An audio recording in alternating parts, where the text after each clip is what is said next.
রাত গভীর, তেহরানের আকাশে ভেসে বেড়ায় নিস্তব্ধতা।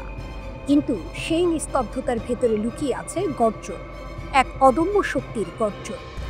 ইরান বসে থাকে না, তেহরান কখনো ঘুমিয়ে পড়ে না। যেখানে অন্যরা হোঁচট খায়, ইরান সেখান থেকেই ঘুরে দাঁড়ায়।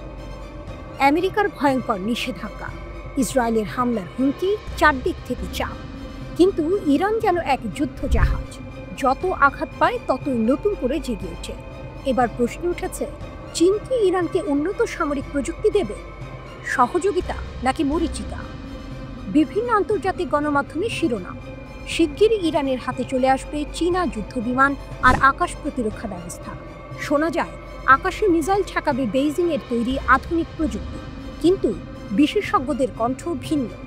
ব্রিটেনের আন্তর্জাতিক নিরাপত্তা বিশ্লেষক আবু দু স্পষ্টই বললেন, চীনের এমন সরাসরি সহায়তা পাওয়া এখনই সম্ভব নয়। তবে তিনি আরেক ইঙ্গিতও দিলেন, ক্ষেপণাস্ত্র আর ড্রোন প্রযুক্তির মতো খাতে গোপন সহায়তা মিলতে পারে। যন্ত্রাংশ, সফটওয়্যার কিংবা দ্বৈত ব্যবহারযোগ্য প্রযুক্তি, এসব জিনিসের অদৃশ্য পথ হয়তো খোলা আছে। প্রকাশ্যে না হলেও পর্দার আড়ালে সহযোগিতা চালু থাকতে পারে। ওয়াশিংটন ইনস্টিটিউটের বিশ্লেষক নাদিমি স্মরণ করিয়ে দিলেন অতীত। চীন কখনো সরাসরি বড় আকারে অস্ত্র দেয়নি, দিয়েছে আংশিক প্রযুক্তি, যেমন ক্রুজ ক্ষেপণাস্ত্রের কিছু অংশ বা নেভিগেশনের কিছু সিস্টেম। কিন্তু সেই সহযোগিতাও ছিল খণ্ডিত, অসম্পূর্ণ। তাই বাধ্য হয়ে ইরান নিজস্ব গবেষণা আর রিজার্ভ ইঞ্জিনিয়ারিংয়ের পথে এগিয়েছে। নাদিমির মতে, আধুনিক যুদ্ধবিমান বা উন্নত আকাশ প্রতিরক্ষা ব্যবস্থা হাতে পাওয়ার সম্ভাবনা অত্যন্ত কম, কারণ এতে চীনকে মুখোমুখি হতে হবে পশ্চিমা সমালোচনা আর নিষেধাজ্ঞার। এত বড় ঝুঁকি নেবে কেন বেইজিং? তবে একটি সম্ভাবনা রয়ে গেছে, সরাসরি অস্ত্র না দিয়ে চীন হয়তো ইরানকে দেবে সীমিত সুবিধা, যেমন বেইদু স্যাটেলাইট নেভিগেশনের সামরিক সংকেত ব্যবহার বা আকাশ প্রতিরক্ষা ব্যবস্থার জন্য দরকারি সফটওয়্যার। এগুলো হয়তো শিরোনামে আসবে না, কিন্তু কার্যকরভাবে ইরানের শক্তি বাড়িয়ে তুলবে। শক্তি লুকিয়ে আছে নিজের ভেতরে, বাইরের সাহায্য সীমিত, কিন্তু ইরান জানে আসল ভরসা নিজের কৌশল আর বুদ্ধিমত্তা। যতবার থামানো হয়েছে ততবার তারা নতুন প্রযুক্তি গড়ে তুলেছে। ড্রোন, ক্ষেপণাস্ত্র, স্যাটেলাইট সবই একসময় কেবল স্বপ্ন ছিল, আজ তা বাস্তব। আন্তর্জাতিক মঞ্চে ইরান চীন সম্পর্ক যেন নাটকের মতো, সামনে হাসি, হাত মেলানো, বাণিজ্যের রঙিন ছবি। কিন্তু আড়ালে চলে ভিন্ন খেলা, গোপন যন্ত্রাংশ, লুকোনো সফটওয়্যার, অঘোষিত সমঝোতা। সবকিছু প্রকাশ্যে আসে না, কিন্তু এর প্রভাব ছড়িয়ে পড়ে যুদ্ধক্ষেত্রে। তাহলে কি ইরান শিগগিরই চীনের হাত ধরে আকাশে আধিপত্য করবে? উত্তর সহজ নয়। বড় অস্ত্র হয়তো আসবে না, কিন্তু যা আসবে তাই যথেষ্ট ইরানকে আরও শক্তিশালী করার জন্য। কারণ ইরানের শক্তি শুধু প্রযুক্তিতে নয়, শক্তি আছে তাদের ধৈর্যে, প্রতিরোধে আর ঘুরে দাঁড়াবার অদম্য ইচ্ছায়। ইরানের নাটকীয় পদক্ষেপ, মোসাদের ষড়যন্ত্র নস্যাৎ, খামেনির দেশের শক্তি প্রদর্শিত, আটকে রাখা শ্বাস, রুদ্ধশ্বাস, উত্তেজনা আর একের পর এক বিস্ময়। এমনই এক চাঞ্চল্যকর ঘটনা ঘটেছে ইরানের বুকে।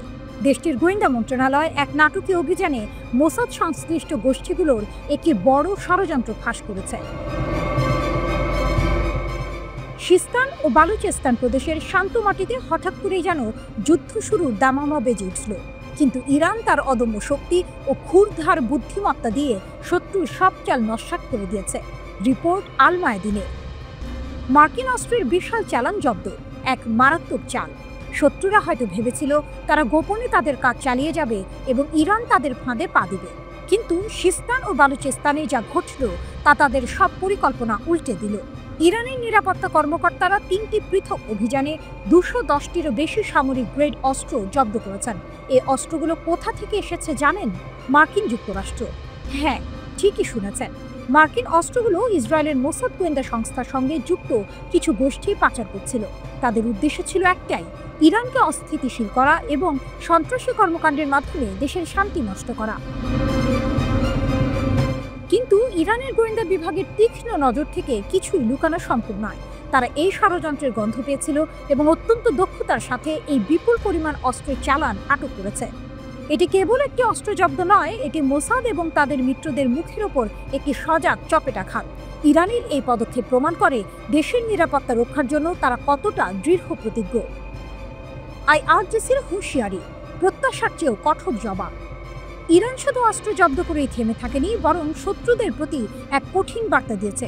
দেশটির সামরিক কমান্ডারদের শাহাদাতের 40তম দিন উপলক্ষে দেয়া এক বিবৃতিতে Islamic Revolutionary Guard Corps IRGC স্পষ্ট জানিয়ে দিয়েছে, ইরানের নিরাপত্তার উপর যে কোনো হুমকির জবাবে তারা প্রত্যাশার চেয়েও বেশি কঠোর প্রতিক্রিয়া জানাবে। বিবৃতিতে বলা হয়েছে, অপারেশন ট্রু প্রমিস 3 এর চেয়েও বেশি শক্তিশালী এবং বেদনাদায়ক হবে তাদের পরবর্তী পদক্ষেপ। এই হুঁশিয়ারি দেওয়া হয়েছে মূলত যুক্তরাষ্ট্র, ইসরায়েল এবং তাদের মিত্রদের উদ্দেশ্যে। এর মাধ্যমে IRGC নিজেদের অপ্রতিরোধ্য শক্তির কথা পুনরায় স্মরণ করিয়ে দিয়েছে। তারা যে কোনো আগ্রাসনের বিরুদ্ধে যে কোনো সময়, যে কোনো স্থানে কড়া জবাব দিতে প্রস্তুত। এই ঘটনাগুলো কেবল অস্ত্রের চালান আটকের খবর নয়, বরং এটি ইরানের অদম্য শক্তি, সামরিক প্রস্তুতি এবং দেশের নিরাপত্তা নিশ্চিত করার দৃঢ় প্রতিজ্ঞার এক সুস্পষ্ট প্রতিফলন। শত্রুরা যখন দেশের শান্তি নষ্ট করতে চায়, তখন ইরান যেন আরও শক্তিশালী হয়ে ওঠে। এই নাটকীয় মোড় এবং রুদ্ধশ্বাস পরিস্থিতি প্রমাণ করে, ইরানকে দুর্বল ভাবার কোনো অবকাশ নেই। দেশের সার্বভৌমত্ব রক্ষায় তারা যে কতটা অপ্রতিরোধ্য তা আবারও প্রমাণিত হলো। এই ঘটনা কি অঞ্চলে আরও নতুন কোনো উত্তেজনার জন্ম দেবে, নাকি শত্রুরা ইরানের এই শক্তি দেখে পিছু হটবে?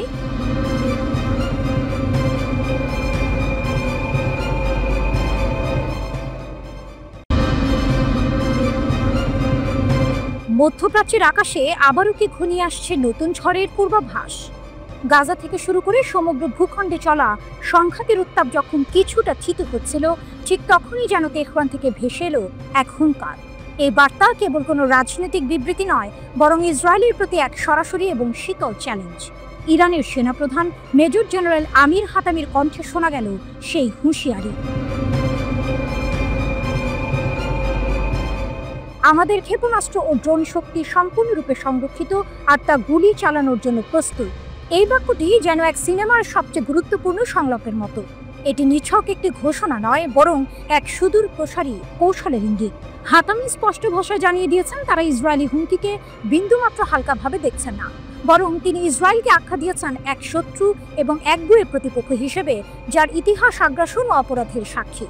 তার মতে, ইসরায়েলের নৃশংস কর্মকাণ্ড শুধু গত 2 বছরের গাজা হামলায় সীমাবদ্ধ নয়, বরং 80 বছরের কম সময়ের ইতিহাস জুড়ে তা বারবার দেখা গেছে। ইরানের এই অনড় অবস্থান আসলে তাদের শক্তির এক গভীর আত্মবিশ্বাস থেকে এসেছে। হাতামি জোর দিয়ে বলেন, জাতি হিসেবে তারা অনেক ত্যাগ স্বীকার করেছে। জ্যেষ্ঠ কমান্ডার, বিজ্ঞানী এবং নিরীহ বেসামরিকদের শাহাদাত বরণ করতে হয়েছে। কিন্তু তার দাবি, এই অসম যুদ্ধে তারা জয়লাভ করেছে, কারণ তারা শত্রুর ওপর উল্লেখযোগ্য আঘাত হেনেছে এবং তাদের সব কৌশলগত লক্ষ্য ব্যর্থ করে দিয়েছে। পশ্চিমা বিশ্ব যখন ইরানকে কোণঠাসা মনে করছিল, তখন তারা নিজেদেরকে বিজয়ী হিসেবে দেখছে। এটি কেবল সামরিক শক্তি নয়, বরং এক মানসিক প্রতিরোধের বিজয়। সেনাপ্রধান আরও বলেছেন, তাদের এই ক্ষমতা সুরক্ষিত ও সুদৃঢ় থাকবে। তাদের প্রতিশোধমূলক অভিযান যুদ্ধবিরতির শেষ মুহূর্ত পর্যন্ত জারি ছিল, আর ভবিষ্যতেও দেশের প্রতিরক্ষা শিল্প, বৈজ্ঞানিক অগ্রগতি এবং প্রযুক্তিগত উন্নয়নকে তারা আরও দৃঢ় সংকল্পের সাথে এগিয়ে নিয়ে যাবে। এই ঘোষণা থেকে বোঝা যায়, ইরান শুধুমাত্র বর্তমান নিয়ে ভাবছে না, বরং ভবিষ্যতের জন্য নিজেদের আরও শক্তিশালী করতে বদ্ধপরিকর। এই পটভূমিতে ইরানের ইসলামিক রিভলিউশনারি গার্ড কর্পসের মুখপাত্র ব্রিগেডিয়ার জেনারেল আলী মোহাম্মদ নাইনির একটি সতর্কবার্তা যেন শেষ পেরেক ঠুকে দেয়। তিনি ইসরায়েলি কর্মকর্তাদের উস্কানিমূলক হুমকির জবাবে বলেন, ইরানের প্রতিক্রিয়া আগের চেয়েও ভয়াবহ হবে। এই বিবৃতি যেন এক আসন্ন ঝড়ের শেষ পূর্বাভাস। এটি কেবল কথার কথা নয়, বরং ড্রোন ও ক্ষেপণাস্ত্রের শক্তির ওপর ভিত্তি করে দেয়া একটি বাস্তব হুমকি। ইরানের এই ঘোষণা মধ্যপ্রাচ্যের রাজনীতিতে এক নতুন অধ্যায় শুরু করল। এটি কেবল একটি দেশীয় প্রতিরক্ষা নীতি নয়, বরং এক কৌশলগত অবস্থান। তারা স্পষ্ট করে দিয়েছে, তাদের উপর কোনো চাপ প্রয়োগ করে নিরস্ত্র করা যাবে না। ইরান নিজেদের শক্তিকে সম্পূর্ণ সংরক্ষিত এবং যে কোনো মুহূর্তে ব্যবহার করার জন্য প্রস্তুত রেখেছে।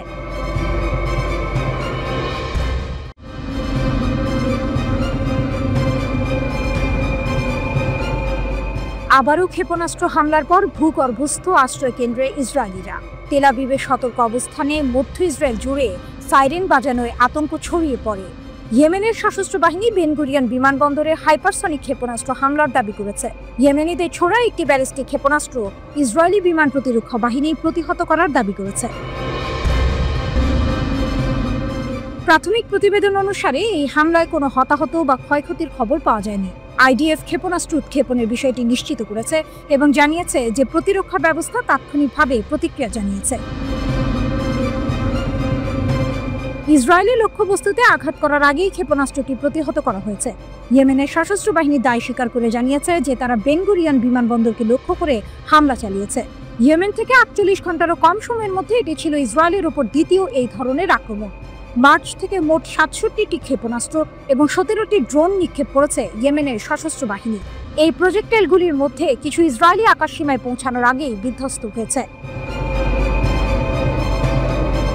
ইসরায়েল সম্প্রতি ইয়েমেনের হোদেইদা বন্দরে হামলা চালায়। 2023 সালের অক্টোবরের পর থেকে যুদ্ধ তীব্র হওয়ার পর থেকে 13তম বারের মতো ইসরায়েল ইয়েমেনে হামলা চালালো। ইয়েমেনের সশস্ত্র বাহিনী জানিয়েছে গাজা যুদ্ধ শেষ না হওয়া পর্যন্ত তারা ইসরায়েলের উপর তাদের আক্রমণ বন্ধ করবে না। ইয়েমেনের ইরান সমর্থিত ইয়েমেনি সশস্ত্র বাহিনী 2023 সালের অক্টোবরের পর থেকে ইসরায়েলের বিরুদ্ধে বারবার ক্ষেপণাস্ত্র এবং ড্রোন হামলা চালিয়ে আসছে। তারা ফিলিস্তিনিদের সঙ্গে সংহতি প্রকাশ করে কাজ করছে বলে দাবি করে।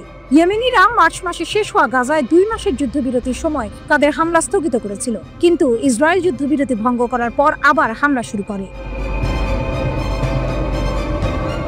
সম্প্রতি ইসরায়েলকে উদ্দেশ্য করে বড় হুমকি দিয়েছে ইয়েমেনের সশস্ত্র প্রতিরোধ গোষ্ঠী। সামরিক অভিযানের 4র্থ ধাপে প্রবেশের ঘোষণা দিয়ে গোষ্ঠীটির মুখপাত্র জানিয়েছেন, ইসরায়েলের সঙ্গে বাণিজ্য করে কিংবা তাদের বন্দর ব্যবহার করলে যে কোনো দেশের যে কোনো জাহাজ হবে তাদের বৈধ লক্ষ্য। রয়টার্স ইয়েমেনি সশস্ত্র বাহিনীর মুখপাত্রের বরাতে জানায়, এখন থেকে ইসরায়েলের সঙ্গে সংশ্লিষ্ট সব জাহাজকে তারা বৈধ লক্ষ্য হিসেবে বিবেচনা করবে। গোষ্ঠীটির দাবি, ইসরায়েলের আগ্রাসন বন্ধ না হওয়া এবং গাজা অবরোধ না তুলে নেওয়া পর্যন্ত তাদের সামরিক অভিযান চলবে। তারা জোর দিয়ে বলেছে, এই হামলার সিদ্ধান্ত নৈতিক ও মানবিক দায়বদ্ধতা থেকে নেওয়া হয়েছে। সকল আন্তর্জাতিক শিপিং কোম্পানিকে সতর্ক করে ইয়েমেনি সশস্ত্র বাহিনী বলেছে, ইসরায়েলি বন্দর ব্যবহারে সম্পৃক্ততা বন্ধ না করলে তাদের জাহাজও হুমকির মুখে পড়বে। কেউ সতর্কবার্তা না মানলে সেই জাহাজ যে কোনো সময় ইয়েমেনি ক্ষেপণাস্ত্র ও ড্রোন হামলার শিকার হতে পারে।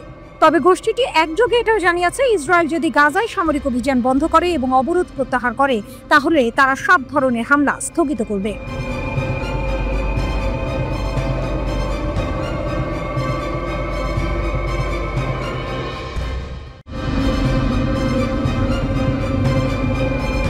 ইরান অদম্য এক জাতির অবিশ্বাস্য উত্থান। জানজান শহরের মঞ্চে দাঁড়িয়ে ইরানের রাষ্ট্রপতি মাসুদ পেজেশকিয়ান যখন বজ্রকণ্ঠে ঘোষণা করলেন, কোনো শক্তি ঐক্যবদ্ধ ইরানকে নতজানু করতে পারবে না, তখন যেন গোটা ইরানের আকাশ বাতাস এক নতুন আশার বার্তার অনুরণনে ভরে উঠল। এ শুধু কথার কথা নয়, এ হলো এক জাতির অদম্য স্পৃহা আর ইস্পাত কঠিন সংকল্পের প্রতিধ্বনি, যা সাম্প্রতিক এক শ্বাসরুদ্ধকর যুদ্ধের পর আরও একবার প্রমাণিত হলো। কে ভেবেছিল যে দেশটার উপর ইসরায়েল আর আমেরিকার যৌথ আগ্রাসন নেমে এসেছিল, সেই দেশই এত দ্রুত নিজেদের শক্তি ও সক্ষমতার এমন এক নজির স্থাপন করবে যা বিশ্বকে তাক লাগিয়ে দেবে? জুনের 13 তারিখ যখন ইসরায়েল ইরানের উচ্চপদস্থ কর্মকর্তা ও পারমাণবিক বিজ্ঞানীদের নিশানা করল, আর তার পরপরই যখন মার্কিন যুক্তরাষ্ট্র ইরানের বেসামরিক পারমাণবিক স্থাপনায় বোমা ফেলে যুদ্ধকে আরও উস্কে দিল, তখন অনেকেই ভেবেছিল ইরানের দ্বীপ ফুরিয়ে এসেছে। কিন্তু তারা জানতো না, এক নতুন গল্পের সূচনা মাত্র। এ যেন এক হলিউডের থ্রিলারের চিত্রনাট্য। একদিকে অত্যাধুনিক আয়রন ডোম আর বিপুল সামরিক সরঞ্জাম নিয়ে সজ্জিত ইসরায়েল ও পরাশক্তি আমেরিকা, অন্যদিকে কঠোর নিষেধাজ্ঞায় জর্জরিত ইরান, যাদের একমাত্র শক্তি তাদের ঐক্য, জ্ঞান আর বিশ্বাস। কিন্তু এই বিশ্বাসই তাদের সবচেয়ে বড় অস্ত্র হয়ে উঠল যখন আগ্রাসন শুরু হলো। ইরানি জনগণ, পুলিশ, নিরাপত্তা বাহিনী এবং বিশেষ করে ক্ষেপণাস্ত্র বিজ্ঞানীরা যে সম্মানজনক ও শক্তিশালী প্রতিরোধ গড়ে তুললেন, তা ছিল সত্যিই প্রশংসার যোগ্য। রাষ্ট্রপতি পেজেশকিয়ান গর্বের সাথে স্মরণ করলেন সেই 12 দিনের যুদ্ধের কথা, যখন ইরানি সশস্ত্র বাহিনী, বিশেষ করে সেনাবাহিনী এবং ইসলামী বিপ্লবী গার্ড কর্পস IRGC তাদের সমস্ত শক্তি দিয়ে শত্রুদের মোকাবিলা করেছিল। বিশ্বাস করা কঠিন, কিভাবে এই বাহিনীগুলো আয়রন ডোমের মতো সুরক্ষিত ব্যবস্থা ভেদ করে ইসরায়েলি লক্ষ্যবস্তুতে আঘাত হানল। শুধু তাই নয়, পশ্চিম এশিয়ার সবচেয়ে বড় মার্কিন সামরিক ঘাঁটি কাতারের আল উদেইদ বিমান ঘাঁটিতেও নির্ভুলভাবে হামলা চালালো তারা। এ যেন ডেভিডের গলিয়াতকে হারানোর এক আধুনিক উপাখ্যান। শত্রুদের সমস্ত হুমকি ও চাপকে তুচ্ছ করে ইরানি জাতীয় সশস্ত্র বাহিনী শুধু জাতীয় সার্বভৌমত্বের রক্ষা করেনি, তারা দেখিয়ে দিয়েছে যে দৃঢ় সংকল্পের কাছে কোনো বাধাই বড় নয়। যুদ্ধের মোড় ঘুরতে শুরু করলেও 24শে জুন ইসরায়েলি সরকার ও মার্কিন যুক্তরাষ্ট্র ইরানের এই অপ্রত্যাশিত ও শক্তিশালী পাল্টা হামলায় এতটাই হতভম্ব হয়ে গিয়েছিল যে তাদের পক্ষে আর যুদ্ধ চালিয়ে যাওয়া সম্ভব হয়নি। তেল আবিব যুদ্ধবিরতি চাইতে বাধ্য হলো। এ যেন এক অবিশ্বাস্য টুইস্ট। যে দেশগুলো ইরানকে নতজানু করতে চেয়েছিল তারাই শেষ পর্যন্ত নিজেদের গুটিয়ে নিতে বাধ্য হলো।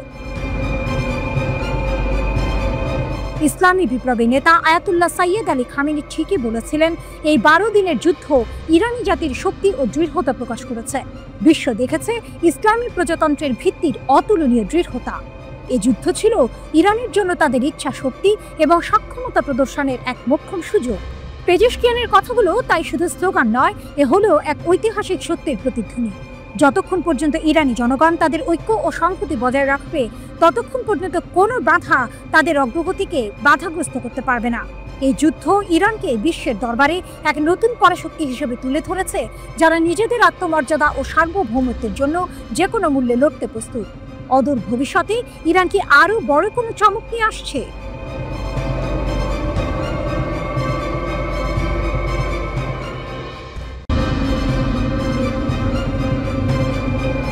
ইরান নেতানিয়াহুকে আতঙ্কিত করে তুলেছে। তার বাড়ির বাইরে ক্যামেরা স্থাপন করেছে। হত্যার চেষ্টার দাবির মধ্যে ইরানের একজন জ্যেষ্ঠ সংসদ সদস্যের বিশাল প্রকাশ। পেজেশকিয়ান আরাকচিকে হত্যার ষড়যন্ত্রের পর প্রতিশোধের প্রস্তুতি নিচ্ছে তেহরান। যুদ্ধ পুনরায় শুরু না হওয়ার জন্য নেতানিয়াহুকে ইরানের চূড়ান্ত সতর্কীকরণ। উত্তেজনার মধ্যে ইরান সর্বোচ্চ স্তরে ইসরায়েলের নিরাপত্তা লঙ্ঘন করেছে বলে দাবি করেছে। 12 দিনের যুদ্ধের 1 মাস পর একজন জ্যেষ্ঠ ইরানি আইন প্রণেতা ইসরায়েলি প্রধানমন্ত্রীকে ভয় দেখিয়ে একটি বার্তা দিয়েছেন। মোস্তফা জায়রি দাবি করেছেন যে ইরানি এজেন্টরা নেতানিয়াহুর বাড়ির বাইরে একটি ক্যামেরা স্থাপন করতে সক্ষম হয়েছে। ইরানি সংসদ সদস্যের বিস্ফোরক দাবিটি 29 জুলাই ইরান ইন্টারন্যাশনাল রিপোর্ট করেছে। জায়েরি ইরানি সংসদের জাতীয় নিরাপত্তা ও বৈদেশিক নীতি কমিটির সদস্য। একজন ইরানি সংসদ সদস্য দাবি করেছেন, ইসরায়েলি নেতানিয়াহুর বাড়ির সামনে একটি নিরাপত্তা ক্যামেরা স্থাপন করা হয়েছে। ইরান ইন্টারন্যাশনাল অনুসারে জায়নিস্টিক গ্যাং কম্পাউন্ডে কোনো গোপন স্থান বলে কিছু নেই, জায়েরি বলেছেন। জায়েরি একটি এক্স পোস্টে সতর্ক করে বলেছেন, ইরান এর আগে কখনো ইসরায়েলি প্রধানমন্ত্রী এত ঘনিষ্ঠ ছিল না। বেনিয়ামিন নেতানিয়াহুর বিরুদ্ধে কথিত হত্যা প্রচেষ্টার মাত্র কয়েকদিন পরেই এটি এসেছে। 23শে জুলাই 70 বছর বয়সী একজন গুরুতর অসুস্থ কর্মীর বিরুদ্ধে ইসরায়েলি প্রধানমন্ত্রীকে হত্যার ষড়যন্ত্রের অভিযোগ আনা হয়েছে। ওই নারী কেন্দ্রীয় ইসরায়েলের বাসিন্দা এবং দীর্ঘদিন ধরে সরকার বিরোধী আন্দোলনের সঙ্গে যুক্ত বলে জানিয়েছে কর্তৃপক্ষ। পুলিশের মতে অভিযুক্ত ওই নারী নেতানিয়াহুকে হত্যার জন্য নিজ হাতেই একটি বিস্ফোরক তৈরি করেছিলেন। পরিকল্পনা বাস্তবায়ন করতে তিনি আরও কয়েকজন সরকার বিরোধী কর্মীর সঙ্গে যোগাযোগ করে অস্ত্র সংগ্রহের চেষ্টা করেছিলেন। শুধু তাই নয়, নেতানিয়াহুর নিরাপত্তা ব্যবস্থা সম্পর্কেও তথ্য জানার চেষ্টা করেন তিনি। 28শে জুলাই ইসরায়েলি মন্ত্রী ইসরায়েল কাটসের বিরুদ্ধেও একটি হত্যার ষড়যন্ত্রের কথা প্রকাশ করা হয়েছে। একজন ইসরায়েলি নাগরিক ইসরায়েল কাটসের বাড়ির কাছে একটি শক্তিশালী বোমা রেখেছিলেন বলে অভিযোগ করা হয়েছে। তেহরানের হাই প্রোফাইল হত্যার চেষ্টার অভিযোগের পর ইরানি এমপির দাবিও এসেছে। ইরানের পররাষ্ট্রমন্ত্রী আরাকচি একটি সাক্ষাৎকারে দাবি করেছেন, তার নিজের বাড়ির বিপরীতে একটি বাড়িতে বোমা রাখা হয়েছিল। ইরানের রাষ্ট্রীয় টিভিতে আরাকচি এ মন্তব্য করেছেন, কিন্তু ইরান ইন্টারন্যাশনাল অনুসারে সাক্ষাৎকারটি সম্প্রচারিত হয়নি। 12 দিনের যুদ্ধের সময় 16 জুন ইসরায়েল ইরানের রাষ্ট্রপতিকে হত্যার চেষ্টা করেছিল বলেও অভিযোগ রয়েছে। ফার্সের একটি প্রতিবেদনে বলা হয়েছে, পেজেশকিয়ানদের একটি বৈঠক স্থলে ইসরায়েল 6টি ক্ষেপণাস্ত্র বা বোমা দিয়ে আঘাত করেছিল। একটি গোপন ভূগর্ভস্থ স্থাপনায় ওই সভা চলাকালে ইসরায়েল সেই স্থাপনার উভয় দিকের প্রবেশ পথে বোমা হামলা চালায়। এ সময় জরুরি বের হওয়ার পথ দিয়ে তিনি ও অন্যরা বের হয়ে আসার সময়ই তার পায়ে সামান্য আঘাত লাগে। 12 দিনের এই যুদ্ধ চলার সময় সামাজিক মাধ্যমে আসা ভিডিওগুলোতে দেখা গেছে, তেহরানের উত্তর পশ্চিমাঞ্চলে একটি পর্বত এলাকায় বারবার হামলা করেছে ইসরায়েল।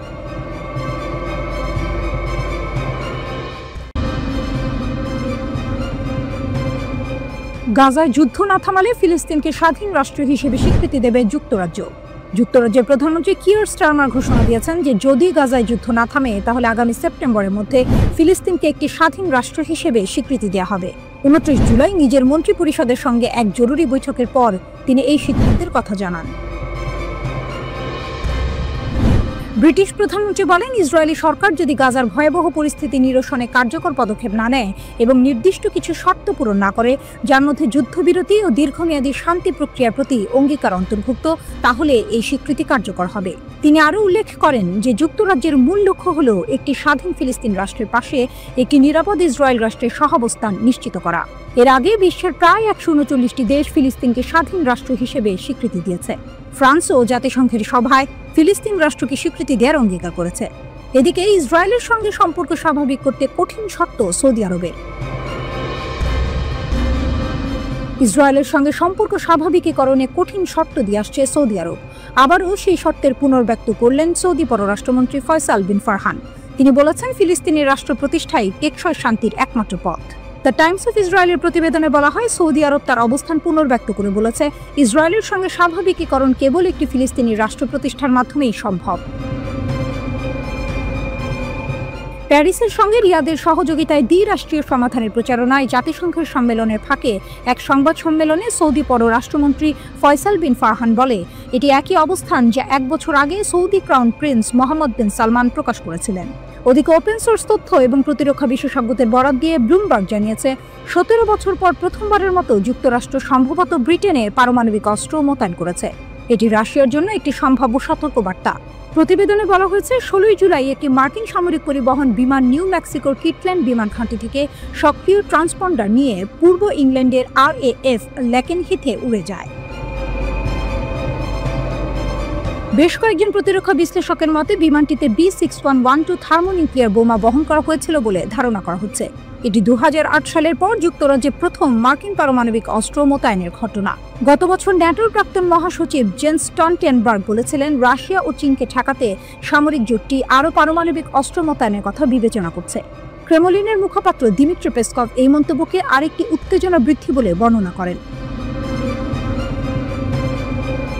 যুক্তরাজ্য থেকে তুরস্ক সবচেয়ে শক্তিশালী অপারমাণবিক বোমা উন্মোচন করেছে তুরস্ক। এর নাম গাজাব। ইস্তাম্বুলে অনুষ্ঠিত আন্তর্জাতিক প্রতিরক্ষা শিল্প মেলায় এটি উন্মোচন করা হয়। 2000 পাউন্ড বা প্রায় 970 কেজি ওজনের বোমাটি তৈরি করেছে তুরস্কের জাতীয় প্রতিরক্ষা মন্ত্রণালয়ের গবেষণা ও উন্নয়ন R&D কেন্দ্র। এক সরকারি কর্মকর্তা জানান, বোমাটি প্রতি মিটারে 10.16টি বিস্ফোরণ ঘটাতে পারে, যেখানে সাধারণত 3 মিটার ব্যবধানে একটি বিস্ফোরণ ঘটে। এতে এর বিধ্বংসী ক্ষমতা অনেক বেশি। এটি F-16 যুদ্ধ বিমান থেকে ফেলা হয়।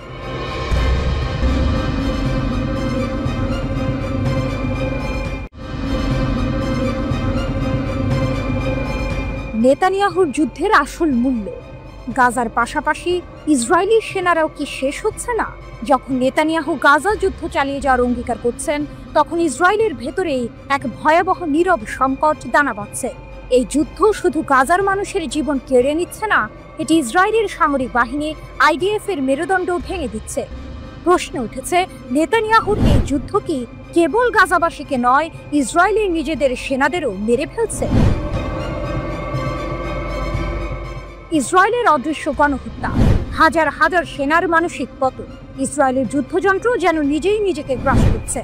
ইয়েদিয়ত আহরোনথের এক উদ্বেগজনক প্রতিবেদন অনুযায়ী 2023 সালের অক্টোবর থেকে এখন পর্যন্ত 10,000-এরও বেশি ইসরায়েলি সেনা post traumatic stress disorder PTSD এর লক্ষণ দেখাচ্ছেন। এর মধ্যে অন্তত 2769 জনকে আনুষ্ঠানিকভাবে PTSD রোগী হিসেবে চিহ্নিত করা হয়েছে। শুধু তাই নয়, এই যুদ্ধের ভয়াবহ মানসিক প্রভাবে 12,000-এরও বেশি সেনা ইতিমধ্যে চাকরি ছেড়ে দিয়েছেন। ইসরায়েলের প্রতিরক্ষা মন্ত্রণালয়ের এক সূত্র ইদিওথকে জানিয়েছে, এই সেনারা শুধু সামরিক জীবনই নয়, স্বাভাবিক বেসামরিক জীবনেও কাজ করার ক্ষমতা হারিয়ে ফেলছেন। যুদ্ধ শুরু হওয়ার পর থেকে সেনাবাহিনী ও নিরাপত্তা বাহিনীর প্রায় 12,500 নতুন আহত সেনা পুনর্বাসন কেন্দ্রে যোগ দিয়েছেন। এই সংখ্যা সেই হাজার হাজার সেনার বাইরে যারা আগে থেকেই মানসিক স্বাস্থ্য চিকিৎসা নিচ্ছেন। অর্থাৎ পরিস্থিতি কতটা গুরুতর তা সহজে অনুমেয়। 2026-এর মধ্যে 1 লাখ সেনা আহত ও অক্ষম হওয়ার আশঙ্কা। ইসরায়েলের প্রতিরক্ষা মন্ত্রণালয় যে পূর্বাভাস দিয়েছে তা রীতিমতো ভয়ঙ্কর। তাদের অনুমান 2026 সালের মাঝামাঝি নাগাদ 1 লক্ষ ইসরায়েলি সেনা আহত বা অক্ষম হয়ে পড়বেন। এর মধ্যে অর্ধেকেরও বেশি মানসিক সমস্যায় ভুগবেন বলে ধারণা করা হচ্ছে। প্রতিবেদনে স্পষ্ট করে সতর্ক করা হয়েছে, যুদ্ধ শেষ হওয়ার পর এই সংখ্যা কেবল বাড়বে। বিশেষজ্ঞরা বলছেন, যুদ্ধের ময়দানে সেনারা এক ধরনের মানসিক অনাক্রম্যতা উপভোগ করেন, কিন্তু বিপদটা আসে পরে। স্বাভাবিক জীবনে ফিরে আসার পর ভয়ঙ্কর স্মৃতিগুলো মাথা চাড়া দিয়েছে। প্রতিবেদনে জোর দিয়ে বলা হয়েছে, এই বিলম্বিত ট্রমা বা আঘাতের ফলে যুদ্ধ পরবর্তী সময়ে মারাত্মক সংকট তৈরি হয়, এমনকি যুদ্ধের বছরখানেক পরও এর প্রভাব দেখা যায়। সবচেয়ে মর্মান্তিক খবরটি হলো, আইডিএফ নিজেই নিশ্চিত করেছে যে গত 14 জুলাই মাত্র 10 দিনে 3 জন ইসরায়েলি সেনা আত্মহত্যা করেছেন। চ্যানেল 12-এর খবর অনুযায়ী 14 জুলাই নাহাল ব্রিগেডের একজন সেনা নিজের জীবন ফিরিয়ে নেন। 10 জুলাই গাজা থেকে ফিরে আসা একজন গোলানি সেনা সদে তেইমান ঘাঁটিতে আত্মহত্যা করেন। ইসরায়েল হায়ুন জানিয়েছে, 2024 সালে এই পর্যন্ত 21 জন সেনা আত্মহত্যা করেছেন। আর হারেজ এর তথ্য অনুযায়ী 2023 সালে গাজা যুদ্ধ শুরু হওয়ার পর থেকে যুদ্ধ সম্পর্কিত আত্মহত্যার সংখ্যা বেড়ে দাঁড়িয়েছে 42 জনে। এই পরিসংখ্যানগুলো কি ইসরায়েলি সমাজের প্রতি এক ভয়াবহ ইঙ্গিত দিচ্ছে? নেতানিয়াহু যখন যুদ্ধের ধারাবাহিকতা রক্ষার প্রতিশ্রুতি দিচ্ছেন, তখন তার নিজের সেনাবাহিনীর ভেতরেই এক অদৃশ্য ক্ষয় চলছে।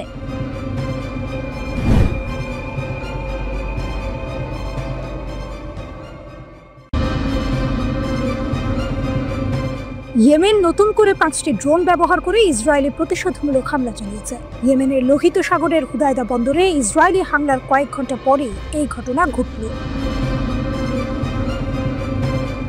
ইসরায়েলে ইয়েমেনের ড্রোন হামলা, গাজার সমর্থনে প্রতিশোধমূলক অভিযান। ইয়েমেনের সশস্ত্র বাহিনী 21 জুলাই 5টি ড্রোন ব্যবহার করে ইসরায়েল অধিকৃত অঞ্চলের গভীরে গুরুত্বপূর্ণ কৌশলগত স্থানে সফলভাবে হামলা চালিয়েছে। এর কয়েক ঘন্টা আগে ইয়েমেনের লোহিত সাগরের হুদায়দা বন্দরে হামলা চালানো হয়েছিল।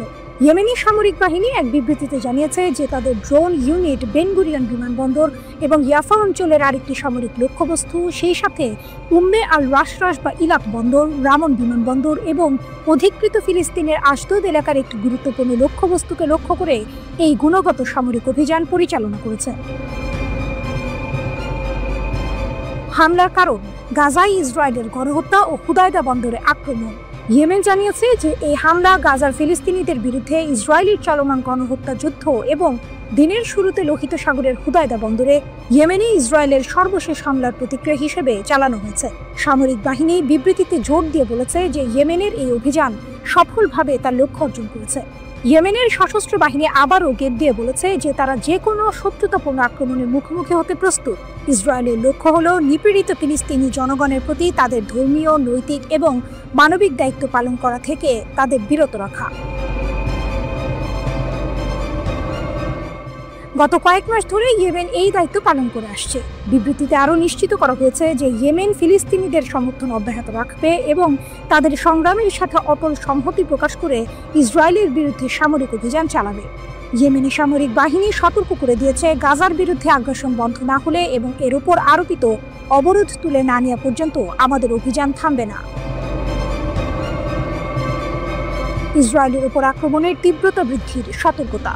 21 জুলাই ইয়েমেনের আনসারুল্লাহ প্রতিরোধ আন্দোলনের রাজনৈতিক ব্যুরোর জ্যেষ্ঠ সদস্য মোহাম্মদ আল বুখাইতি সতর্ক করে দিয়েছিল, ইসরায়েলি সরকার যদি ইয়েমেনের উপর আক্রমণ আরও তীব্র করে তবে দেশটি প্রতিশোধমূলক অভিযান আরও বাড়িয়ে দেবে। গাজা সংঘাত এবং ইয়েমেনের ভূমিকা।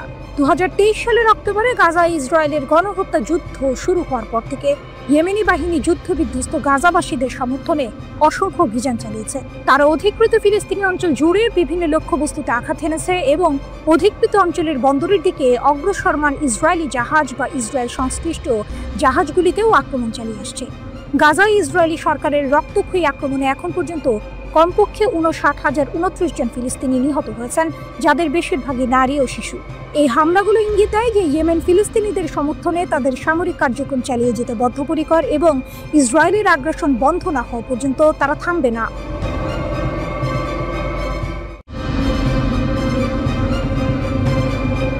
যুদ্ধ, ক্ষমতার টানাপোড়েন আর গোপন কূটনীতির এই সময়ে মস্কোর বুকে ঘটল এক নাটকীয় মোড়, যা হয়তো বদলে দিতে পারে বিশ্ব রাজনীতির গতিপথ। ইরান ও রাশিয়া দুই নায়ক, যারা নিজেদের অস্তিত্বের লড়াইয়ে অবিচল, এক নতুন অধ্যায়ের সূচনা করলেন। মস্কোর মঞ্চে দুই নায়ক, প্রতিরক্ষা সহযোগিতার নতুন সমীকরণ। 21 জুলাই মস্কোর সুরক্ষিত কক্ষগুলোতে এক ঐতিহাসিক বৈঠক অনুষ্ঠিত হলো, যেখানে রাশিয়া এবং ইরানের প্রতিরক্ষা মন্ত্রীরা সামরিক সহযোগিতার এক নতুন দিগন্ত উন্মোচন করলেন। এই দুই রাষ্ট্র, যারা পশ্চিমা শক্তির কঠোর নিষেধাজ্ঞার মুখেও নিজেদের অবস্থান ধরে রেখেছে, এবার আরও দৃঢ়ভাবে কাঁধে কাঁধ মেলালো। রাশিয়ার প্রতিরক্ষা মন্ত্রী আন্দ্রেই বেলাজভ এবং ইরানের প্রতিরক্ষা মন্ত্রী আজিজ নাসিরজাদে এর এই বৈঠক ছিল দুই দেশের মধ্যে কৌশলগত সম্পর্ক আরও গভীর করার চলমান প্রচেষ্টার অংশ। ইরানের রাষ্ট্রদূত কাজেম জালালি গর্বের সাথে ঘোষণা করলেন, এই বৈঠকের বিষয় ছিল সামরিক এবং প্রতিরক্ষা ক্ষেত্রে দ্বিপাক্ষিক সহযোগিতা জোরদার করা। মস্কোতে ইরানের দূতাবাসের বিবৃতিতে যৌথ প্রতিরক্ষা উদ্যোগের প্রতি দুই দেশের অবিচল অঙ্গীকারের কথাই তুলে ধরা হলো। এ যেন এক শক্তিশালী জোটের আগমনী বার্তা, যা বিশ্বকে নতুন করে ভাবতে বাধ্য করবে। ক্রেমলিনের অন্দরমহলে পারমাণবিক রহস্য, এক মহাকাব্যিক চাল। একই সময়ে ক্রেমলিনের অন্দরমহলে আরও এক গভীর আলোচনা চলছিল। রাশিয়ার প্রেসিডেন্ট ভ্লাদিমির পুতিন ক্রেমলিনে ইরানের শীর্ষ নেতা সাইয়েদ আলী খামেনির সিনিয়র উপদেষ্টা আলী লারিজানিকে স্বাগত জানান। এই বৈঠক কেবল আঞ্চলিক পরিস্থিতি নিয়ে আলোচনা ছিল না, এর কেন্দ্রবিন্দুতে ছিল ইরানের পারমাণবিক ফাইল। ক্রেমলিনের মুখপাত্র দিমিত্রি পেসকভ জানান, লারিজানি মধ্যপ্রাচ্যের ক্রমবর্ধমান পরিস্থিতি এবং ইরানের পারমাণবিক কর্মসূচির সর্বশেষ আপডেট পুতিনের কাছে তুলে ধরেছেন। ক্রমবর্ধমান আঞ্চলিক উত্তেজনার মধ্যে এই কূটনৈতিক যোগাযোগ বিশ্বকে এক বড় প্রশ্নের সামনে দাঁড় করিয়েছে। রাশিয়া কি কেবল স্থিতিশীলতা চাইছে, নাকি ইরানের পারমাণবিক সক্ষমতাকে আরও শক্তিশালী করার পেছনে তার কোনো উদ্দেশ্য রয়েছে? রাশিয়ার পক্ষ থেকে রাজনৈতিক সমাধানের কথা বলা হলেও পশ্চিমাদের ভয়ের আড়ালে লুকানো থাকতে পারে এক গভীর কৌশল। যখন পশ্চিমা বিশ্ব ইরানের পারমাণবিক কর্মসূচি হ্রাস টানার চেষ্টা করছে, তখন রাশিয়ার এই ঘনিষ্ঠতা এক নতুন বার্তা দিচ্ছে। লারিজানি যখন পুতিনের কাছে পারমাণবিক কর্মসূচির আপডেট দিচ্ছিলেন, তখন কি শুধু তথ্যের আদান প্রদান হচ্ছিল, নাকি রাশিয়া এবং ইরানের দুই নায়ক এমন কোনো গোপন চুক্তিতে আবদ্ধ হচ্ছিলেন, যা পারমাণবিক প্রযুক্তি বা সামরিক সহায়তার বিনিময়ে বিশ্বমঞ্চে তাদের ক্ষমতাকে আরও কয়েকগুণ বাড়িয়ে দেবে? এই বৈঠকগুলো কি কেবল কূটনৈতিক প্রথা মেনে চলা আনুষ্ঠানিকতা ছিল, নাকি এটি ছিল পশ্চিমা বিশ্বের ওপর চাপ সৃষ্টির এক মহাকাব্যিক চাল? যদি সত্যি ইরান এবং রাশিয়ার মধ্যে পারমাণবিক প্রযুক্তি বা উন্নত সামরিক সরঞ্জাম বিনিময়ের কোনো গোপন চুক্তি হয়ে থাকে, তাহলে তা মধ্যপ্রাচ্য এবং বিশ্বের ক্ষমতার ভারসাম্যে এক ভূমিকম্প ঘটাবে। এই দুই নায়কের পদক্ষেপ, যারা একদিকে নিজেদের প্রতিরক্ষা জোরদার করছেন, অন্যদিকে পশ্চিমা আধিপত্যকে চ্যালেঞ্জ জানাচ্ছেন, বিশ্বকে এক নতুন স্নায়ু যুদ্ধের দিকে ঠেলে দিতে পারে। এই নাটকীয় মোড় কি বিশ্বকে এক নতুন ভূ রাজনৈতিক লড়াইয়ের দিকে নিয়ে যাচ্ছে, নাকি এটি কেবল নিজেদের আত্মরক্ষার এক দৃঢ় প্রচেষ্টা?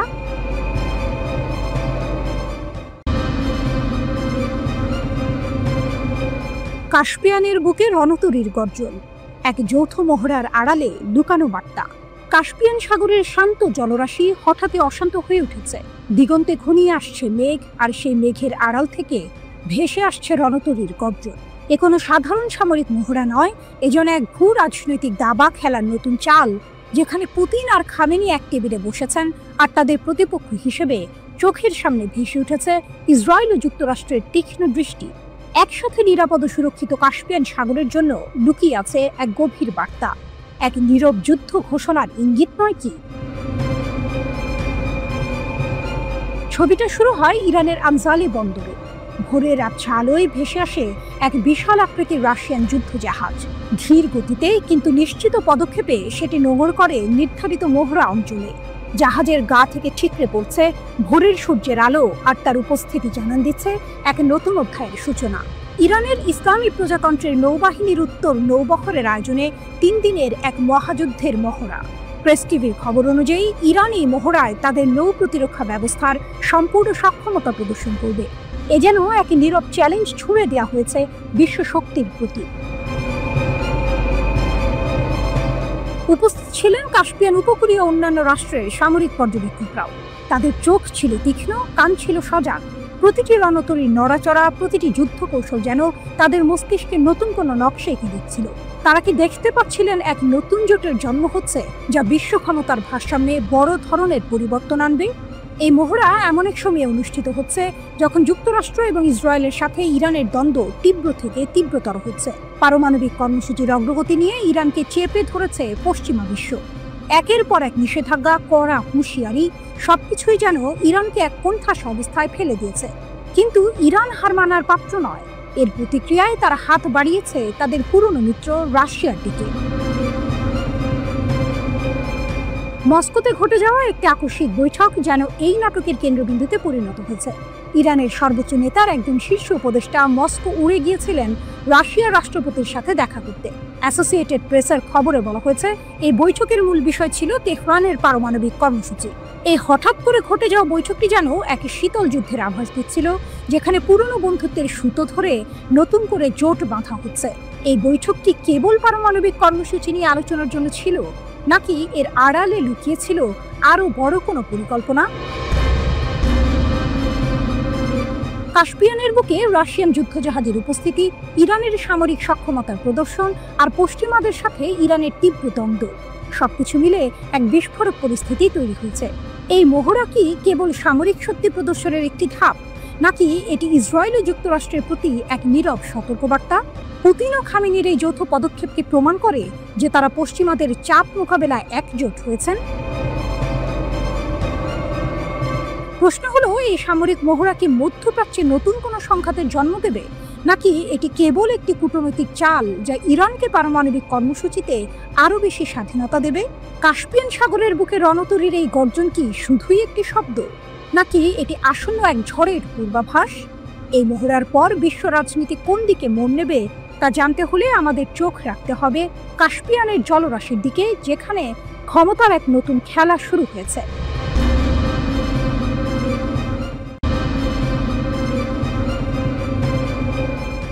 গাজা যুদ্ধের উত্তাপ এখন শুধু ফিলিস্তিনি ভূখণ্ডে সীমাবদ্ধ নেই, এর আঁচ ছড়িয়ে পড়েছে লোহিত সাগরের ওপার পর্যন্ত। ইয়েমেনের সশস্ত্র বাহিনী সরাসরি ইসরায়েলের ওপর ক্ষেপণাস্ত্র ও ড্রোন হামলা চালিয়ে আবারও নতুন একমাত্র যোগ করেছে এই সংঘাতে। তেল আবিব ও জেরুজালেমের আকাশে বেজে ওঠা বিমান হামলার সাইরেন যেন এই ক্রমবর্ধমান উত্তেজনারই প্রতিচ্ছবি।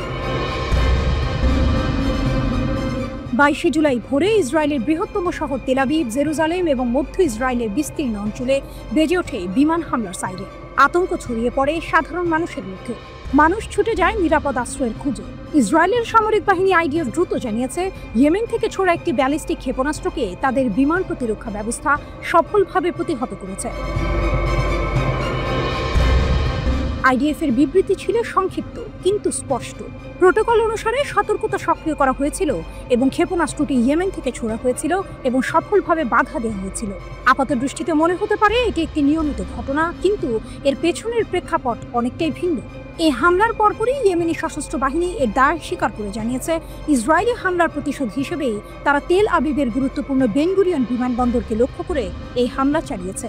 যদিও এই হামলায় তাৎক্ষণিকভাবে কোনো হতাহত বা বড় ধরনের ক্ষয়ক্ষতির খবর পাওয়া যায়নি, তবে বেন গুরিয়ন বিমানবন্দরের কার্যক্রম সাময়িকভাবে ব্যাহত হয়, যা টাইমস অফ ইসরায়েলের প্রতিবেদনেও নিশ্চিত করা হয়েছে। পরে অবশ্য বিমানবন্দর পুনরায় চালু হয়। প্রতিশোধের আগুন হুদাইদা থেকে তেল আবিব পর্যন্ত ইয়েমেনি সশস্ত্র বাহিনীর এই ক্ষেপণাস্ত্র হামলা কোনো বিচ্ছিন্ন ঘটনা নয়। এর ঠিক 24 ঘন্টা আগে 21 জুলাই ইসরায়েলি বিমান বাহিনী ইয়েমেনের হুদাইদা বন্দরে ড্রোন হামলা চালিয়েছিল। ইসরায়েল দাবি করে এই হামলায় ইয়েমেনি সশস্ত্র বাহিনীর সামরিক অবকাঠামো লক্ষ্য করা হয়েছে এবং তারা পূর্ববর্তী আইডিএফ হামলায় ক্ষতিগ্রস্ত স্থানগুলো পুনর্নির্মাণের চেষ্টা করছিল। অর্থাৎ ইসরায়েল ইয়েমেনের সশস্ত্র বাহিনীর সামরিক সক্ষমতা কমাতে চেয়েছিল, কিন্তু এর ফল হয়েছে উল্টো। ইসরায়েলি হামলার জবাব দিতে হুথিরা 24 ঘন্টারও কম সময়ে দূরপাল্লার ক্ষেপণাস্ত্র এবং একাধিক ড্রোন হামলা চালায় ইসরায়েলের উপর। প্রতিবেদন অনুযায়ী এই ক্ষেপণাস্ত্রগুলো 1800 কিলোমিটার দূর থেকে নিক্ষেপ করা হয়েছিল, যা ইসরায়েলের অধিকাংশ অঞ্চলে সাইরেন বাজাতে বাধ্য করে। 21 জুলাইও ইসরায়েলি আকাশসীমায় প্রবেশের আগে ইয়েমেনি ড্রোনগুলোকে বাধা দেওয়া হয়েছিল বলে ইসরায়েল জানায়। টাইমস অফ ইসরায়েলের তথ্য অনুযায়ী 18 মার্চ থেকে ইয়েমেনি সশস্ত্র বাহিনী ইসরায়েলের 63টি ব্যালিস্টিক ক্ষেপণাস্ত্র নিক্ষেপ করেছে। এই সংখ্যাটি কেবল একটি পরিসংখ্যান নয়, এটি মধ্যপ্রাচ্যে ক্ষমতার নতুন সমীকরণের ইঙ্গিত। ইয়েমেনিরা খোলাখুলিভাবে ঘোষণা করেছে যে গাজায় চলমান যুদ্ধের সমর্থনে তারা এই হামলা চালাচ্ছে এবং যুদ্ধ শেষ না হওয়া পর্যন্ত তাদের হামলা অব্যাহত থাকবে। ইয়েমেনের এই গোষ্ঠী ইরান সমর্থিত এবং ইসরায়েল ও যুক্তরাষ্ট্রের সঙ্গে ইরানের ক্রমবর্ধমান উত্তেজনা এই হামলায় একটি নতুন মাত্রা যোগ করেছে।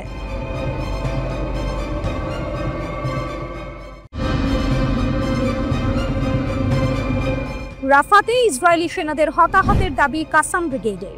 ফিলিস্তিনি প্রতিরোধ আন্দোলন হামাসের সামরিক শাখা কাসাম ব্রিগেড সম্প্রতি এক চাঞ্চল্যকর দাবি করেছে। তাদের বিবৃতি অনুযায়ী দক্ষিণ গাজা উপত্যকার রাফার পূর্ব দিকে পরিচালিত বেশ কয়েকটি সামরিক অভিযানে কমপক্ষে 25 জন ইসরায়েলি সৈন্য নিহত বা আহত হয়েছে। এই ঘটনাগুলো সাম্প্রতিক দিনগুলিতে ঘটেছে বলে তারা জানিয়েছে। কাসাম ব্রিগেড একটি বিস্তারিত বিবৃতি প্রকাশ করে জানায় যে তাদের যোদ্ধারা 22 জুলাই রাফার পূর্ব দিকের মাশরু জংশন এলাকায় একটি সামরিক অভিযান পরিচালনা করেছে। এই অভিযানে 7 জন ইসরায়েলি সৈন্যের একটি ইউনিটকে লক্ষ্যবস্তু করা হয় কর্মী বিরোধী বিস্ফোরক ডিভাইস ব্যবহার করে। কাসাম ব্রিগেডের দাবি, এই বিস্ফোরণের ফলে ইসরায়েলি সৈন্যদের মধ্যে হতাহতের ঘটনা ঘটে। বিবৃতিতে আরও বলা হয়েছে যে এই হতাহতদের সরিয়ে নেওয়ার জন্য ইসরায়েলি হেলিকপ্টার মোতায়েন করা হয়েছিল। একই এলাকায় কাসাম যোদ্ধারা এর একদিন আগে অর্থাৎ সোমবার আরও একটি সফল অভিযান চালিয়েছে বলে দাবি করেছে। সেই অভিযানে 10 জন সৈন্যের একটি ইসরায়েলি বাহিনী যখন একটি নির্দিষ্ট স্থানে হামলা চালায় তখন একটি বোমা আটকে পড়া বাড়িতে বিস্ফোরণ ঘটানো হয়। এই হামলায় 10 জন সৈন্য হতাহত হয় বলে কাসাম ব্রিগেড জানিয়েছে। এই হামলার পরেও ইসরায়েলি হেলিকপ্টার ব্যবহার করে হতাহতদের সরিয়ে নেওয়া হয়েছিল বলে বিবৃতিতে উল্লেখ করা হয়েছে। কাসাম ব্রিগেড আরও জানিয়েছে যে গত 17 জুলাই রাফার পূর্বে আল জানিনা পাড়ার দেইর ইয়াসিন জংশনের কাছে আরেকটি অভিযান চালানো হয়। এই অভিযানে 8 জন সৈন্য নিয়ে গঠিত একটি ইসরায়েলি ইঞ্জিনিয়ারিং ইউনিটকে লক্ষ্যবস্তু করা হয়। 2টি কর্মী বিরোধী বিস্ফোরক ডিভাইস ব্যবহার করে চালানো এই হামলায় ইসরায়েলি সৈন্যদের মধ্যে মৃত্যু ও আহত হওয়ার ঘটনা ঘটেছে বলে কাসামের দাবি। জুলাই মাসের মাঝামাঝি সময়ে কাসাম ব্রিগেড আরও একটি অভিযানের কথা জানিয়েছে। তাদের মতে প্রতিরোধী যোদ্ধারা রাফার পূর্বে শাওকা এলাকায় বাড়িতে ইসরায়েলি সেনাদের প্রলুব্ধ করে। সেনারা ওই বাড়িতে প্রবেশ করার সাথে সাথেই বিস্ফোরণ ঘটানো হয়, যার ফলে ইসরায়েলি সেনাদের মধ্যে হতাহতের ঘটনা ঘটে। এছাড়াও কাসাম ব্রিগেড 12 জুলাইয়ের একটি অভিযানের বিবরণ দিয়েছে। এই অভিযানে দক্ষিণাঞ্চলীয় খান ইউনিসেফ শহরের উত্তরে একটি সাঁজোয়া কর্মী বাহককে অত্যন্ত বিস্ফোরক ডিভাইস ব্যবহার করে বিস্ফোরণ ঘটানো হয়। এই বিস্ফোরণের ফলে অনির্দিষ্ট সংখ্যক সৈন্য নিহত ও আহত হয়েছে বলে কাসাম ব্রিগেড দাবি করেছে। কাসাম ব্রিগেড তাদের এই অভিযানগুলোর ভিডিও ফুটেজ প্রকাশ করেছে। এই ভিডিওতে উপরোক্ত অভিযানগুলোর পাশাপাশি ইয়াসিন 105 শেল দিয়ে একটি মেরকাবা ট্যাঙ্ককে লক্ষ্য করে হামলা চালানোর দৃশ্য দেখানো হয়েছে। ফুটেজে দেখা গেছে উত্তর গাজার জাবালিয়া শরণার্থী শিবিরে ইসরায়েলি সামরিক যানবাহনের খুব কাছ থেকে বিস্ফোরণ ঘটানো হয়েছে। ভিডিওতে নথিভুক্ত অভিযানগুলোর মধ্যে একটি ছিল ট্যাঙ্কের ভেতরে একটি বিস্ফোরক ডিভাইসের বিস্ফোরণ। ভিডিওটিতে আক্রমণকারী ইসরায়েলি যানবাহনের রুটে পর্যবেক্ষণ এবং বিস্ফোরক ডিভাইস স্থাপনের প্রক্রিয়া এবং সামরিক অভিযানের আগে অন্যান্য প্রস্তুতিও দেখানো হয়েছে। গাজার স্বাস্থ্য মন্ত্রণালয়ের অনুমান অনুসারে 2023 সালের অক্টোবর থেকে ইসরায়েল গাজায় কমপক্ষে 59,219 জন ফিলিস্তিনিকে হত্যা করেছে, যাদের বেশিরভাগই নারী ও শিশু। এই পরিসংখ্যান চলমান সংঘাতের ভয়াবহতা তুলে ধরে।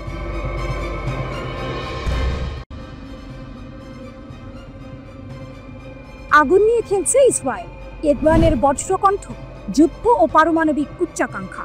ইরানের প্রেসিডেন্ট মাসুদ পেজেশকিয়ানের কণ্ঠে যেন প্রতিধ্বনিত হলো সমগ্র জাতির অদম্য সংকল্প, ইসরায়েল যদি ফের যুদ্ধের আগুন জ্বালায় তবে ইরান পেস্তে, সম্পূর্ণ পেস্তে। প্রেসিডেন্ট পেজেশকিয়ান শান্ত কিন্তু দৃঢ় কণ্ঠে বলেছেন, ইসরায়েলের যে কোনো নতুন সামরিক পদক্ষেপের মোকাবিলায় আমরা সম্পূর্ণ প্রস্তুত এবং আমাদের সশস্ত্র বাহিনী আবারও ইসরায়েলের ভেতরে গভীরভাবে আঘাত হানার সক্ষমতা রাখে।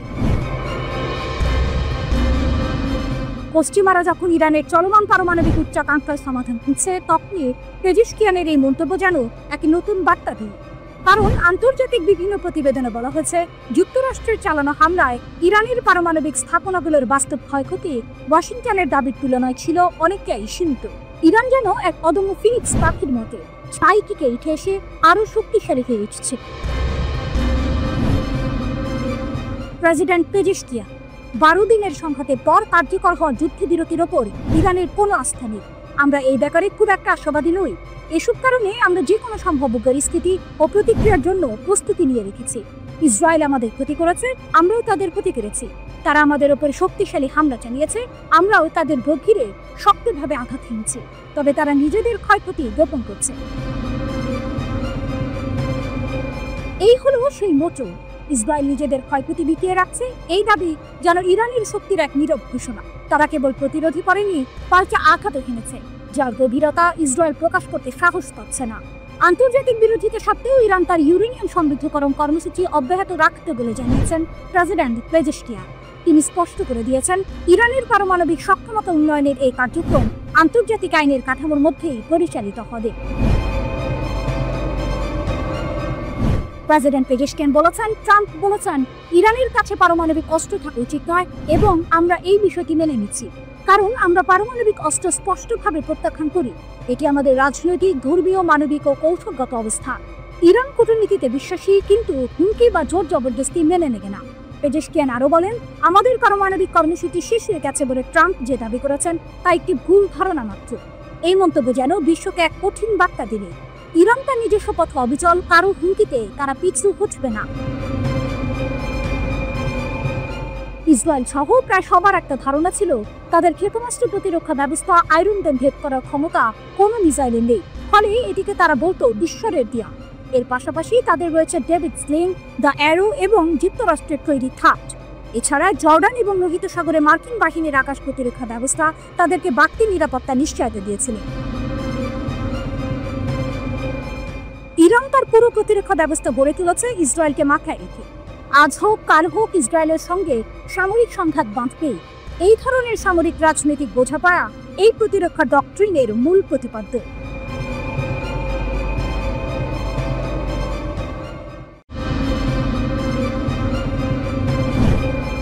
শুধু পারমাণবিক নয়, ইসরায়েলের জন্য খামেনির নতুন হুঁশিয়ারি। মিসাইল সংকটে আমেরিকা, ইরান কি যুদ্ধের ঢোল বাজাচ্ছে আরো জোরে? মধ্যপ্রাচ্যের আকাশ জুড়ে এখন কেবলই চাপা উত্তেজনা। একদিকে ইসরায়েল এবং যুক্তরাষ্ট্রের কঠোর হুঁশিয়ারি, অন্যদিকে ইরানও তার সামরিক সক্ষমতা বাড়ানোর ঘোষণা দিচ্ছে। এই টানটান পরিস্থিতির মাঝেই ইরানের সর্বোচ্চ নেতা আয়াতুল্লাহ আলী খামেনি ইসরায়েলের বিরুদ্ধে এক নতুন হুমকি দিয়েছেন। তার এই ঘোষণার সময়টি বিশেষভাবে তাৎপর্যপূর্ণ, কারণ ওয়াল স্ট্রিট জার্নাল সহ বিভিন্ন গণমাধ্যম দাবি করছে মার্কিন যুক্তরাষ্ট্রের ক্ষেপণাস্ত্র মজুদে নাকি মারাত্মক সংকট দেখা দিয়েছে। তাহলে কি ইরান এই দুর্বলতার সুযোগ নিয়ে যুদ্ধের দামামা আরও জোরে সোরে বাজাতে চাইছে? খামেনির অগ্নিছড়া ঘোষণা। 25শে জুলাই ইসরায়েলের 13ই জুনের হামলার 40 দিন উপলক্ষে এক বিবৃতিতে খামেনি তার কঠোর মনোভাব প্রকাশ করেন। এই হামলায় ইরানের বেশ কয়েকজন সামরিক কমান্ডার ও পারমাণবিক বিজ্ঞানী শহীদ হয়েছিলেন। খামেনি এই হামলাকে দুষ্ট ও অপরাধী ইহুদিবাদী শাসক গোষ্ঠীর কাজ বলে অভিহিত করেছেন। তার কথায় ছিল শোক, কিন্তু তার চেয়েও বেশি ছিল প্রতিজ্ঞা। তিনি বলেছেন, বোকা অদূরদর্শী শত্রু তার লক্ষ্য অর্জনে ব্যর্থ হয়েছে। এর চেয়েও বড় কথা, তিনি অঙ্গীকার করেছেন যে ভবিষ্যৎ দেখাবে যে আমাদের সামরিক এবং বৈজ্ঞানিক অগ্রগতি উভয় স্রষ্টার ইচ্ছায় আগের চেয়ে আরও বেশি গতিতে এগিয়ে যাবে। খামেনির এই দৃঢ় ঘোষণা ইঙ্গিত দিচ্ছে যে ইরান কেবল পারমাণবিক কর্মসূচিতেই নয়, সামগ্রিক সামরিক শক্তি বৃদ্ধিতেও মনোযোগ দেবে। তার মতে, ইরানের শত্রুরা ঠান্ডা লোহার উপর হাতুড়ি মারছে, তবে ইরান দিন দিন শক্তিশালী হয়ে উঠবে। এই বক্তব্যগুলি ইসরায়েল এবং যুক্তরাষ্ট্রের জন্য স্পষ্ট বার্তা, ইরানকে দমানো এত সহজ হবে না। ইসরায়েলের যুদ্ধের ইঙ্গিত এবং যুক্তরাষ্ট্রের দুর্বলতা। খামেনির এই মন্তব্যের ঠিক আগে ইসরায়েলের প্রতিরক্ষামন্ত্রী কাটস ইরানের সাথে যুদ্ধ পুনরারম্ভের ইঙ্গিত দিয়েছিলেন। জেরুজালেম পোস্ট অনুসারে তিনি বিমান শ্রেষ্ঠত্ব বজায় রাখার উপর জোর দিয়েছিলেন এবং ইরানকে পারমাণবিক শক্তি অর্জন থেকে বিরত রাখার পরিকল্পনা কার্যকর করার আহ্বান জানান। এমনকি মার্কিন প্রেসিডেন্ট ডোনাল্ড ট্রাম্প এবং ইসরায়েলের প্রধানমন্ত্রী বেনিয়ামিন নেতানিয়াহু বলেছিলেন যে ইরান যদি তাদের পারমাণবিক কর্মসূচি পুনরায় শুরু করে তবে তারা হামলা চালাবে। কিন্তু গল্পের টুইস্ট এখানেই। এইসব যুদ্ধংদেহী মনোভাবের মধ্যেই একটি চাঞ্চল্যকর তথ্য সামনে এসেছে। এক্সিওসের এক রিপোর্টে বলা হয়েছে, ইসরায়েল ইরান যুদ্ধের পর যুক্তরাষ্ট্র এবং ইসরায়েলের ক্ষেপণাস্ত্র বিরোধী ব্যবস্থা যেমন প্যাট্রিয়ট এবং থার্ড মজুদে মারাত্মক ঘাটতি দেখা দিয়েছে। প্রতিবেদনে আরও উল্লেখ করা হয়েছে, ইরানি ক্ষেপণাস্ত্র প্রতিরোধে মার্কিন ও ইসরায়েলের প্রতিরক্ষা ব্যবস্থাগুলো ব্যর্থ হয়েছিল, যার ফলে ইসরায়েলে প্রায় 2 ডজন মানুষ নিহত হয় এবং সামরিক স্থাপনা ও বাসস্থান ধ্বংস হয়। এই পরিস্থিতি মধ্যপ্রাচ্যের ক্ষমতার ভারসাম্যে এক নতুন সমীকরণ তৈরি করছে। একদিকে ইরান তার সামরিক এবং পারমাণবিক সক্ষমতা বাড়ানোর দৃঢ় সংকল্প দেখাচ্ছে, অন্যদিকে ইসরায়েল এবং যুক্তরাষ্ট্র তাদের সামরিক শক্তিতে একটি অপ্রত্যাশিত দুর্বলতার মুখোমুখি হচ্ছে। মার্কিন ক্ষেপণাস্ত্রের এই ঘাটতি কি ইরানকে আরও সাহসী করে তুলবে?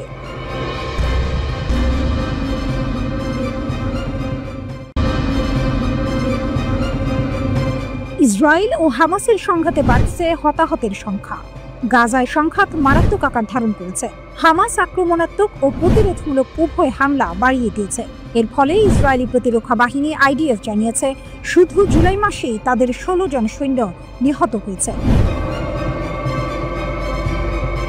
আইডিএফ এর সাম্প্রতিক ক্ষয়ক্ষতি: নিহতদের মধ্যে রয়েছেন সার্জেন্ট মেজর অবসরপ্রাপ্ত বেতজালেল ইয়েহোশুয়া মুজবাচার, যিনি 749তম কমব্যাট ইঞ্জিনিয়ারিং ব্যাটালিয়নের একজন যুদ্ধ প্রকৌশলী ছিলেন। গত 19 জুলাই গাজার খান ইউনিসে তার হামভিতে রাস্তার পাশে বোমা হামলায় গুরুতর আহত হওয়ার পর তিনি মারা যান। একই ঘটনায় আরও একজন আইডিএফ সৈন্য আহত হয়ে হাসপাতালে চিকিৎসাধীন। মোসবাচার গোলান হাইটসের আজনে এইতানের বাসিন্দা ছিলেন এবং তেল আবিবের কাছে ওর ইয়েহুদায় থাকতেন। তিনি সেনাবাহিনীতে যোগ দেওয়ার আগে ইসরায়েলের বিদ্যুৎ কর্তৃপক্ষের হয়ে কাজ করতেন।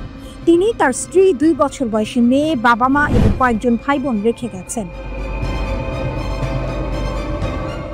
সংঘাতের ব্যাপকতা ও জিম্মি মুক্তির দাবি: গাজা উপত্যকায় যুদ্ধবিরতি এবং জিম্মিদের মুক্তির বিষয়ে আলোচনা অচল অবস্থার মধ্যে রয়েছে, যার ফলে যুদ্ধ এখনো চলছে। 2023 সালের অক্টোবর থেকে হামাসের বিরুদ্ধে ইসরায়েলের স্থল অভিযানে মোট 457 জন নিহত হয়েছেন। এই সংখ্যার মধ্যে আইডিএফ সেনা, পুলিশ কর্মকর্তা এবং প্রতিরক্ষা মন্ত্রণালয়ের বেসামরিক ঠিকাদাররাও অন্তর্ভুক্ত। গত 7 অক্টোবর থেকে সকল ফ্রন্টে নিহত ইসরায়েলি কর্মীর মোট সংখ্যা এখন 896 পৌঁছেছে।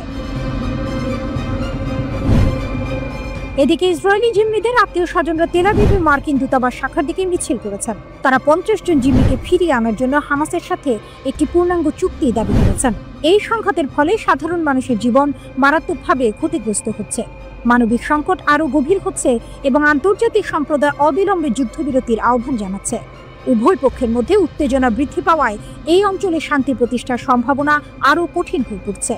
স্থানীয় সংবাদ মাধ্যমগুলো বলছে, পরিস্থিতি দ্রুত অবনতির দিকে যাচ্ছে এবং যদি জরুরি ভিত্তিতে কোনো সমাধান না আসে তবে হতাহতের সংখ্যা আরও বাড়তে পারে। এই সংঘাতের জেরে আঞ্চলিক স্থিতিশীলতাও হুমকির মুখে পড়ছে। আন্তর্জাতিক মহল উদ্বেগ প্রকাশ করে দ্রুত একটি শান্তিপূর্ণ সমাধানের আহ্বান জানাচ্ছে। গাজা উপত্যকার সব লক্ষ্য অর্জন এবং হামাসকে নির্মূল করতে তেল আবিব দৃঢ় প্রতিজ্ঞ বলে মন্তব্য করেছেন ইসরায়েলি প্রধানমন্ত্রী বেনিয়ামিন নেতানিয়াহু।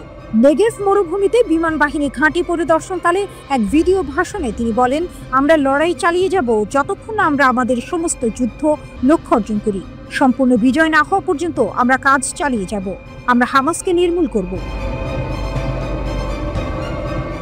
গত নভেম্বরে আন্তর্জাতিক অপরাধ আদালত গাজায় যুদ্ধাপরাধ এবং মানবতা বিরোধী অপরাধের জন্য নেতানিয়াহু ও তার সাবেক প্রতিরক্ষামন্ত্রী ইয়োভ গ্যালান্টের বিরুদ্ধে গ্রেপ্তারি পরোয়ানা জারি করে।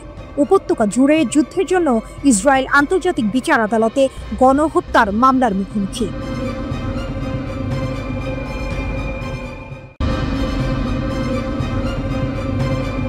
গভীর সমুদ্রে রাশিয়ার পারমাণবিক বজ্রধ্বনি। প্রশান্ত মহাসাগরের বরফ শীতল আর্কটিক থেকে বাল্টিক সাগরের অস্থির জলরাশি, এমনকি কাস্পিয়ান সাগরের শান্ত বুকেও এক অভূতপূর্ব সামরিক মহড়ায় গর্জে উঠেছে রাশিয়ার নৌশক্তি। বিশ্বজুড়ে ছড়িয়ে পড়ছে ভ্লাদিমির পুতিনের নতুন নৌকৌশলের পদধ্বনি, যা প্রথমবারের মতো উন্মোচন করা হয়েছে। কিন্তু এই বিশাল মহড়ার আসল উদ্দেশ্য কি? শুধুই কি সামরিক প্রস্তুতি, নাকি এর পেছনে লুকিয়ে আছে আরও গভীর কোনো পরিকল্পনা? রাশিয়ার নৌবাহিনী জুলাই স্টর্ম নামক এক বিশাল যুদ্ধ মহড়া শুরু করেছে। এই মহড়া নেতৃত্ব দিচ্ছেন অ্যাডমিরাল মোইসেয়েভ। এর আওতায় প্রশান্ত মহাসাগর, আর্কটিক, বাল্টিক এবং কাস্পিয়ান সাগরের অপারেশনাল জোনগুলোতেও একযোগে চলছে স্থল, সমুদ্র ও বিমান ইউনিটের সম্মিলিত প্রশিক্ষণ।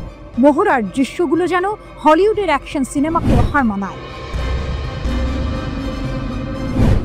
আভাচা উপসাগরে অ্যান্টি সাবমেরিন জাহাজগুলো কামান দাগছে, আর কাস্পিয়ান সাগরে ক্ষেপণাস্ত্রবাহী জাহাজগুলো নিখুঁতভাবে লক্ষ্যবস্তু ধ্বংস করছে। মুরমানস্ক অঞ্চলের নর্দার্ন ফ্লিটের যুদ্ধ বিমানগুলো শত্রুর কাল্পনিক লক্ষ্যবস্তুতে বিমান হামলা চালাচ্ছে। এমনকি নৌ বিমান বাহিনীকে দূরপাল্লার ড্রোন শনাক্ত ও ধ্বংস করার দায়িত্ব দেওয়া হয়েছে। হেলিকপ্টারগুলো উদ্ধার অভিযান এবং ডুবোজাহাজ বিরোধী কার্যক্রমে অংশ নিচ্ছে। কামচাটকা উপকূলের কাছে একটি মাল্টি রোল পারমাণবিক ডুবোজাহাজ শত্রুর উপস্থিতি অনুকরণ করে মহড়ায় অংশ নিচ্ছে, যেখানে রাশিয়ান জাহাজগুলো শত্রুপক্ষের ডুবোজাহাজ ট্র্যাক ও ধ্বংস করার অনুশীলন করছে। প্রতিরক্ষা মন্ত্রণালয় জানিয়েছে, এই মহড়ার মূল লক্ষ্য হল উন্নত সামুদ্রিক হুমকি মোকাবিলায় নিজেদের সক্ষমতা পরীক্ষা করা এবং বাস্তব পরিস্থিতিতে নৌবাহিনীর যুদ্ধ প্রস্তুতি যাচাই করা। প্রকাশিত ফুটেজে সরাসরি গোলাবর্ষণ এবং সমন্বিত হামলার কৌশল দেখা গেছে, যা রাশিয়ার সামরিক শক্তির এক ভয়ঙ্কর চিত্র তুলে ধরেছে। পুতিনের নতুন কৌশল শুধু প্রতিরক্ষা নাকি আক্রমণ? কিন্তু এখানেই আসে সেই মোচড়। পুতিন নতুন যে নৌকৌশল উন্মোচন করেছেন তা কি কেবল প্রতিরক্ষামূলক, নাকি এর আড়ালে রয়েছে বিশ্বের ক্ষমতা সমীকরণে এক নতুন ভারসাম্য তৈরির সুদূর প্রসারী পরিকল্পনা? এই বিশাল মহড়া এমন এক সময়ে হচ্ছে যখন বিশ্ব জুড়ে ভূ রাজনৈতিক উত্তেজনা তুঙ্গে। ইউক্রেন যুদ্ধের পর পশ্চিমা দেশগুলোর সঙ্গে রাশিয়ার সম্পর্ক তলানিতে।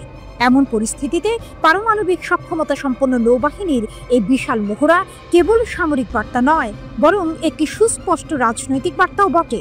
এটি ইঙ্গিত দেয় যে রাশিয়া নিজেদের বৈশ্বিক প্রভাব পুনঃপ্রতিষ্ঠা করতে বদ্ধপরিকর।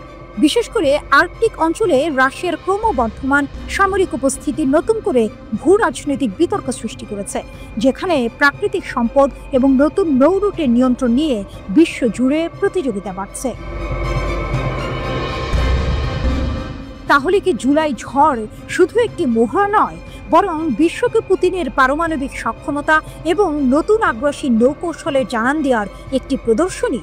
এই মহড়া কি কেবল সমুদ্রের গভীরে সীমাবদ্ধ থাকবে, নাকি এর ঢেউ আন্তর্জাতিক রাজনীতিতেও বড় ধরনের পরিবর্তন আনবে? সেটাই এখন দেখার বিষয়।